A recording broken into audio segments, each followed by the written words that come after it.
Thank you, Linda. Well, if you've ever been to Sunday school, you probably recognize that. The wise man built his house upon the rock. The foolish man built his house upon the sand. Interestingly enough, Linda said she had never actually seen the music for that. We all know the melody to that, but sometimes finding the words to those or the music to those old songs is more difficult than it seems. And then you recognize the verses that Norma read to us about the wise and the foolish virgins, and the same thing about the song as well. I couldn't resist as we get into the book of Proverbs to play that old song because it came to my mind. And as we dig in today, this idea of wisdom, we're going to kind of just skim across the top of Proverbs because the idea of wisdom is the undercurrent through the entire book. Charles Swindoll has said about wisdom that it is the God-given ability to see life with rare objectivity and to handle life with rare stability. And we're going to unpack what he might mean by that a little bit later today. But I wanted to start with the idea of what is wisdom. And in a few moments, depending on how wise you are, I want to hear about a moment when you wish that you had more wisdom. Maybe looking back on something, you go, I wish I had been wiser at the time. So if something comes to mind, I want you to share that with us in a few minutes, so I'll let you think about that for a little bit. But our title for today is the Hebrew word for wisdom. I've seen it pronounced, it's spelled H-A-K-A-M, which I, as an English speaker, would say Hakam, but as I studied, it's actually pronounced Chokmah, with a hard K-H at the front. So now you've learned something and you're done for the day, right? And you can go home and brag to somebody that you know some Hebrew. But it means wisdom, as we see in the Proverbs. And it can have, I think you would understand that the idea of wisdom is more than just knowledge and information. And that's true about this Hebrew word. It implies that there's some skill involved, particularly the skill to decide which is the right course of action. This is the result we want. This is the path that we should choose. Another has defined it as the skill in the art of godly living. And there's multiple ways. Again, take advantage of your study guides that I've given you throughout this week.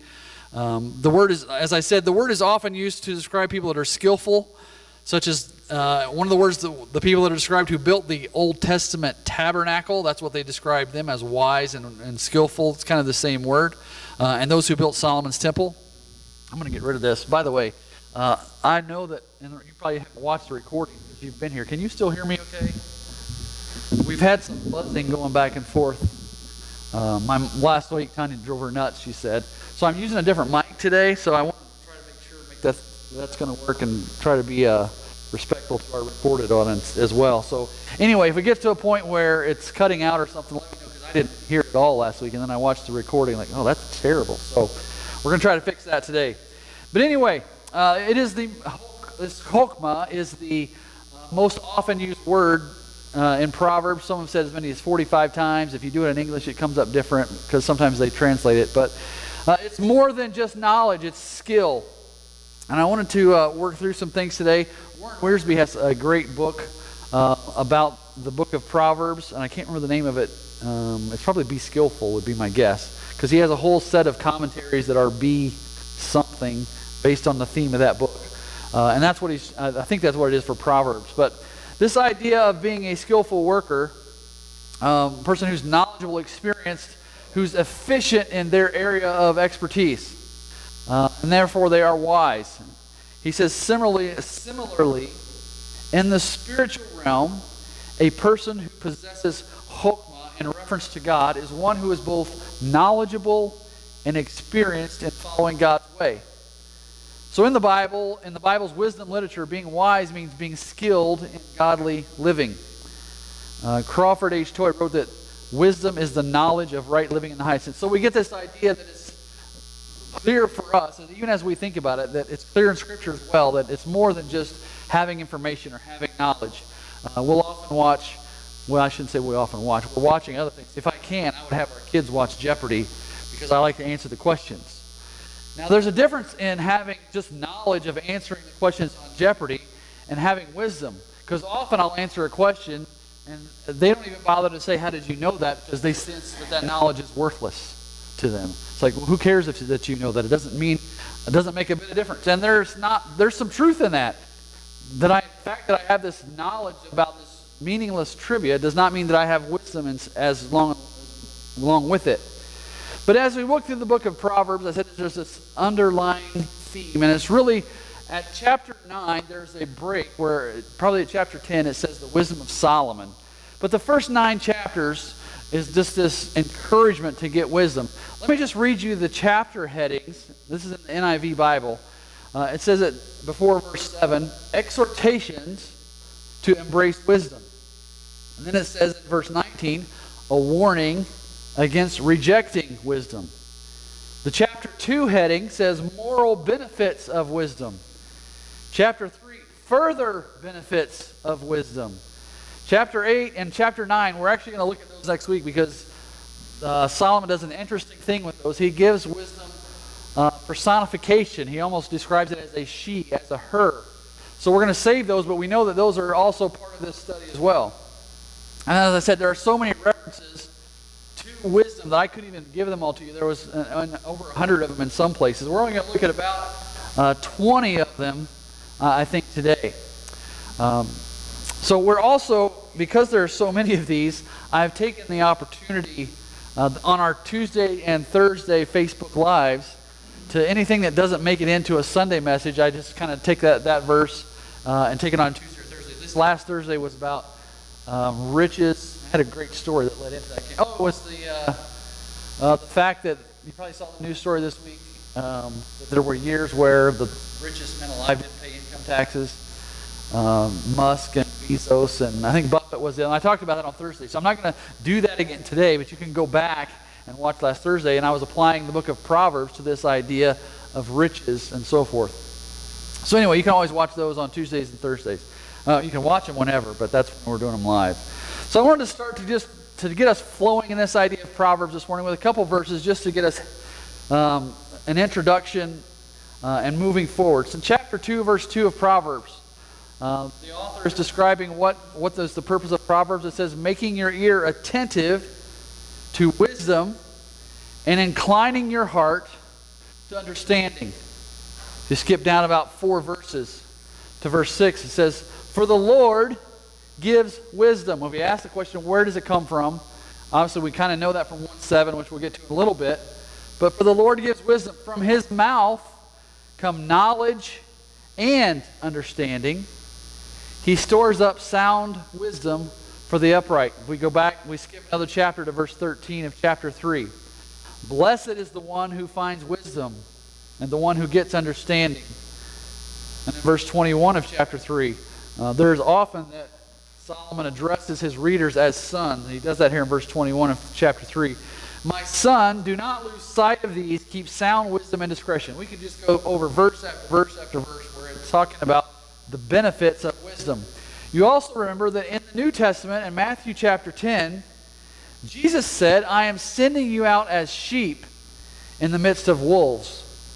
Now, I don't know about you, but I often feel like that is what it feels like in this culture today, to try to be a follower of Christ, to be compassionate, to be generous, and all those sorts of things. It just feels like a sheep in the midst of wolves. Jesus says, because I'm going to send you out like that, you need to be wise as serpents and innocent as doves. I think that's a verse that we could probably unpack over the course of a year. And maybe we'll do that probably even next year, really, because we're all booked up this year. But the idea, back to this word of wisdom in the Old Testament, describes people that is skillful with working with their hands. We can see that Proverbs is encouraging us to get it. Wisdom isn't something theoretical. It isn't just a random fact. It's something very practical that affects every area of life. It gives order and purpose. It gives discernment in making decisions. It lines us up with how it is that God wants us to live. And that's why it's easy for us to talk about it, but it's not easy to apply that. And I think that's where wisdom comes in, is it's more about practical application than just simple word understanding and absorption. Warren Wiersbe says it this way: we're living in the information age, but we certainly aren't living in the age of wisdom. So did you think of any examples in your own mind where an occasion where you wish you had had more wisdom? Anything that you're willing to share with us, maybe I should say. I know we all have those moments where we wish we had more wisdom at the time, looking back at something. Anyone have a story that came to mind?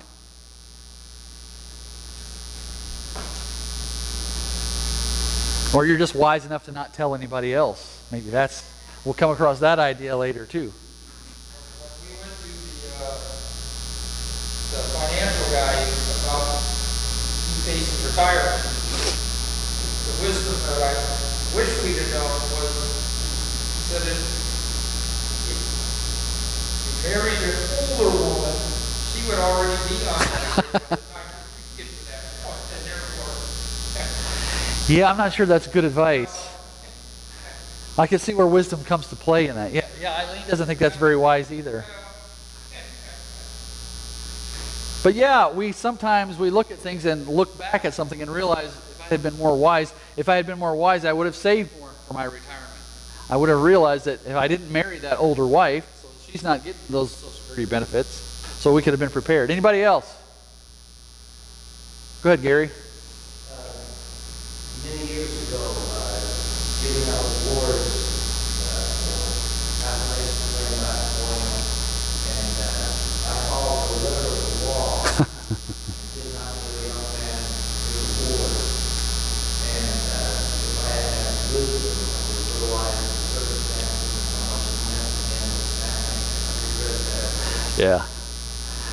A lot of times our wisdom, like Gary says, we follow the letter of the law, we do what we think is right at the time, and then we look back at it and go, yeah, but we hurt that person. And it would have been, go ahead, Eileen. Well, just this last week, I got a call from the insurance.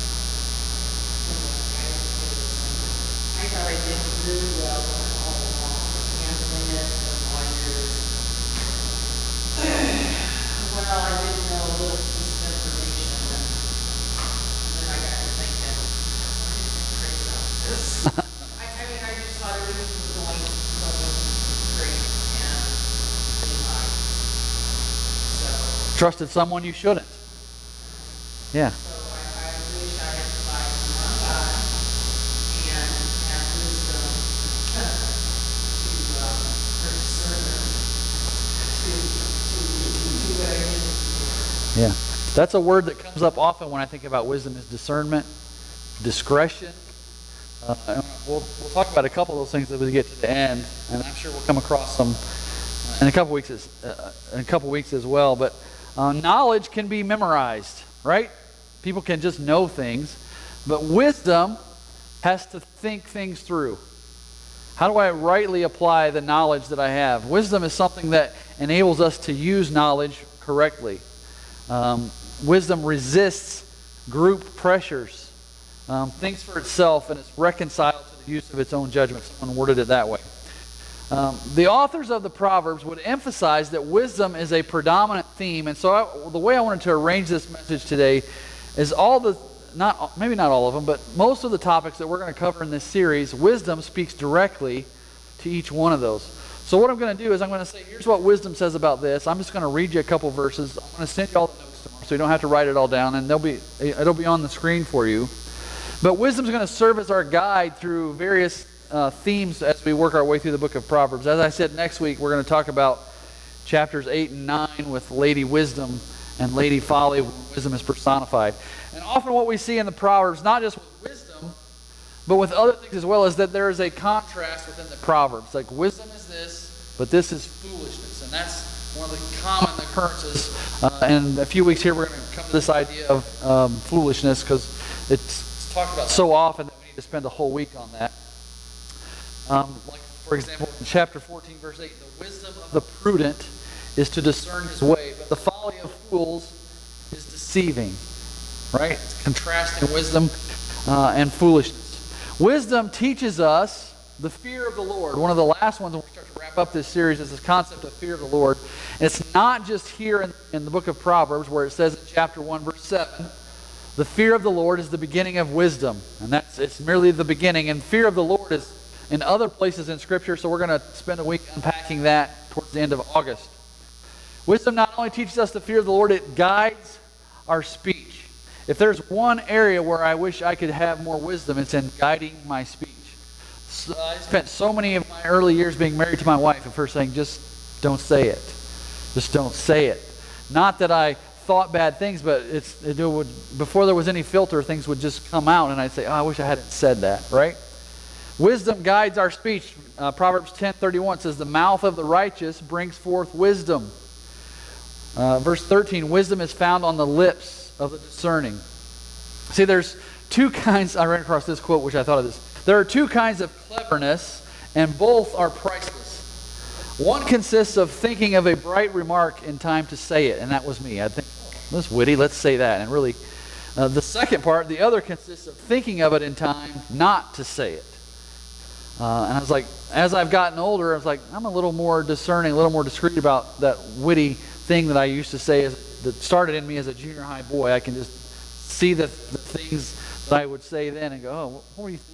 It doesn't need to be necessary. So, anyway, so wisdom guides our speech. Next, wisdom rebukes pride and encourages humility. When we get to the month of August, we're going to do that. Verse 11, chapter 11, verse 2. When pride comes, then comes disgrace, but with the humble is wisdom. Pride only breeds quarrels. This is chapter 13, verse 10. But wisdom is found in those who take advice. I think in your study notes, I've put all these references that I'm reading right now on the top of that page. It says references in today's message or something like that. So wisdom rebukes pride and encourages humility. Next, wisdom gives us a proper perspective on money.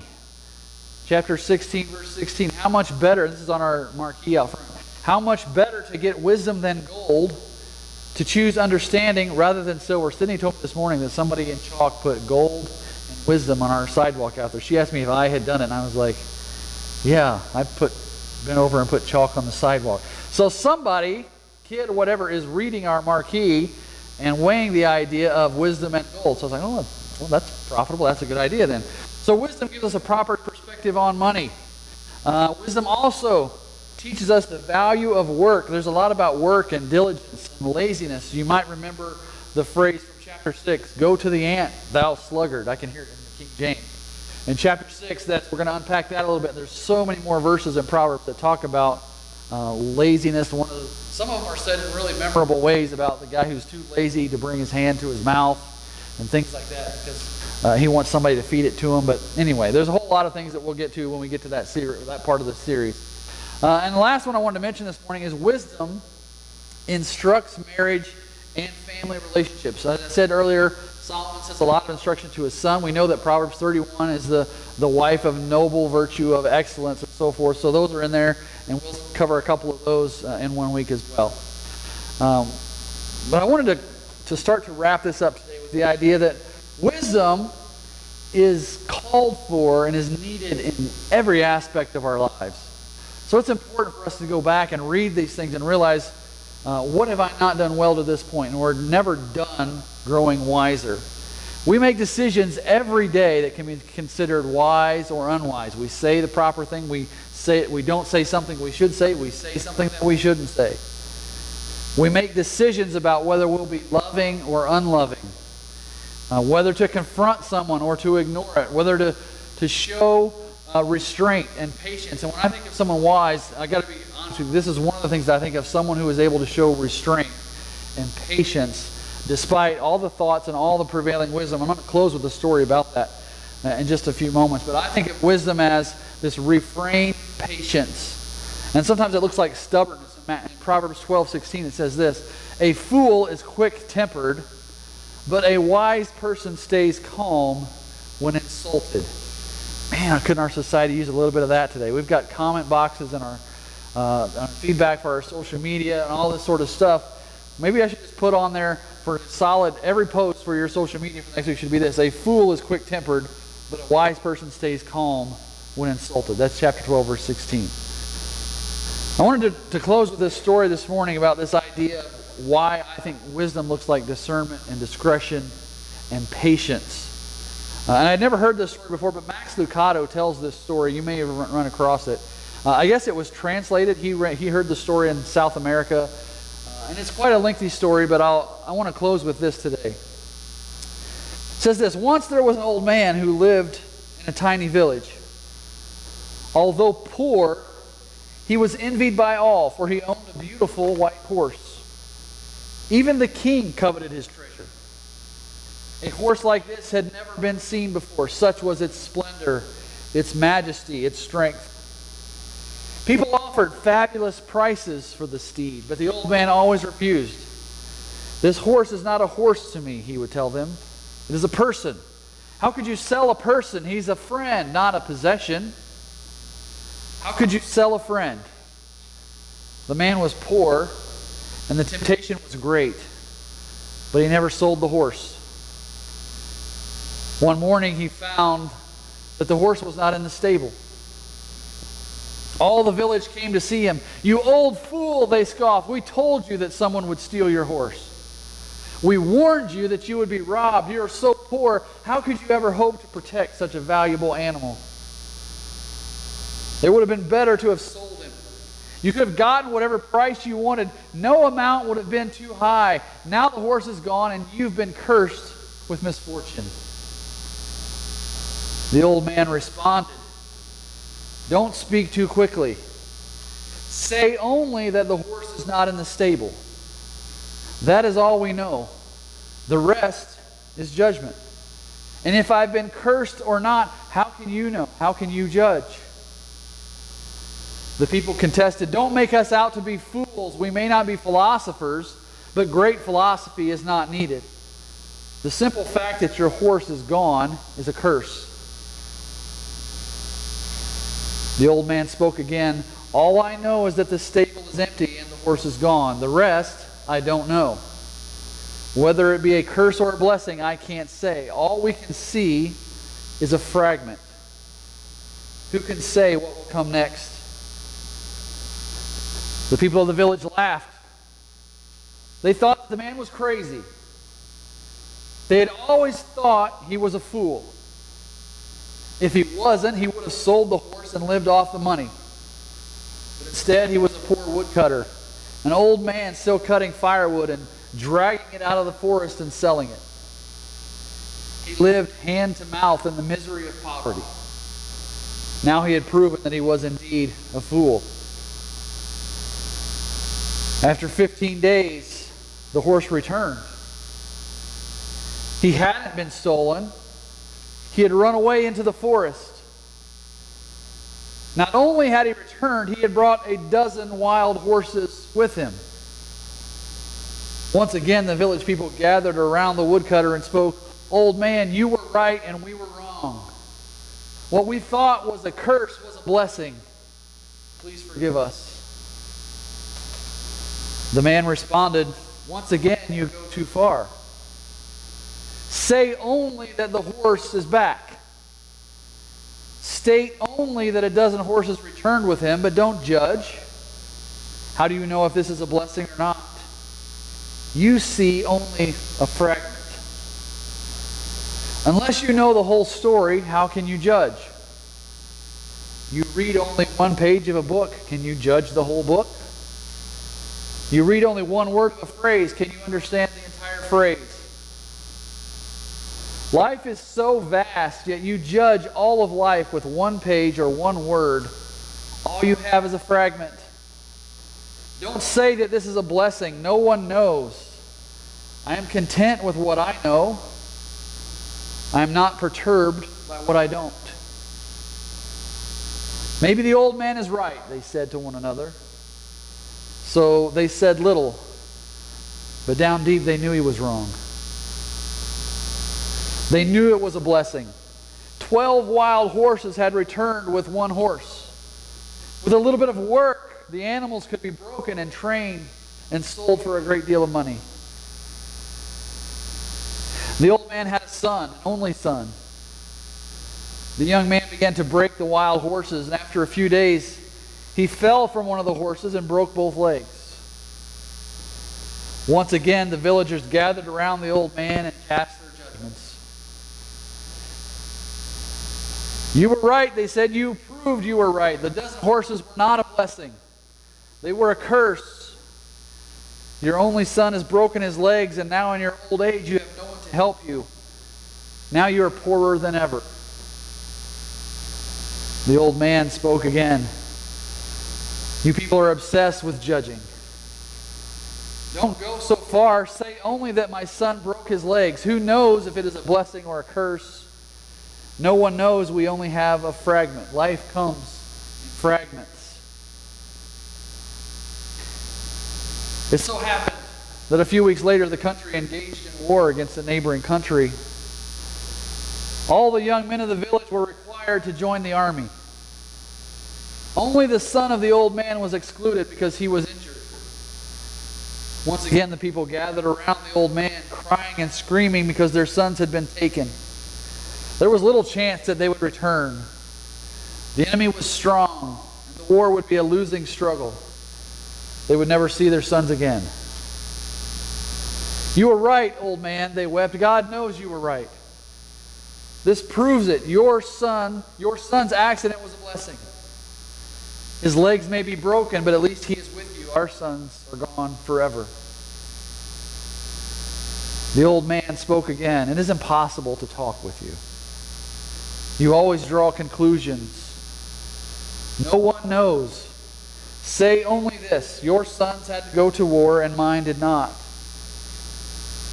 No one knows if it is a blessing or a curse. No one is wise enough to know. Only God knows. And this is where the book of Proverbs often leads us, that we come back to the wisdom of God over our own understanding of the circumstances around us. We serve a God who sees the end, the middle, and the beginning, not just of our lives and our days, but of all eternity. It's hard for us to judge what happens to us in a fixed moment. God is the one, the giver of wisdom. He knows the hardships and the trials. He knows the joys and the blessings. He's the giver of insight and wisdom. He's the one who is faithful and true. So I would challenge you this morning, as you think about wisdom, and we hear this story of the old man and the horse and his son, to begin to think of your life that way. It's often too early to judge. We talked about, we knew wisdom in our own lives when we look back at the past and realized we didn't have it. I suggest that in the moment we realize that we are not wise enough as we should be, that only God is the giver of wisdom, and that we seek Him as a guide for our wisdom. I would ask Linda to come back. We're going to sing a song this morning to close. All the way my Savior leads me. And it's my hope that this would be a prayer for us, as we, not just as we work our way through this series, but as we work our way through day-to-day living. We understand that it's hard to be wise in the moment, especially when we rush to judgment and we're quick to make decisions. Would you please stand with me as we sing this morning?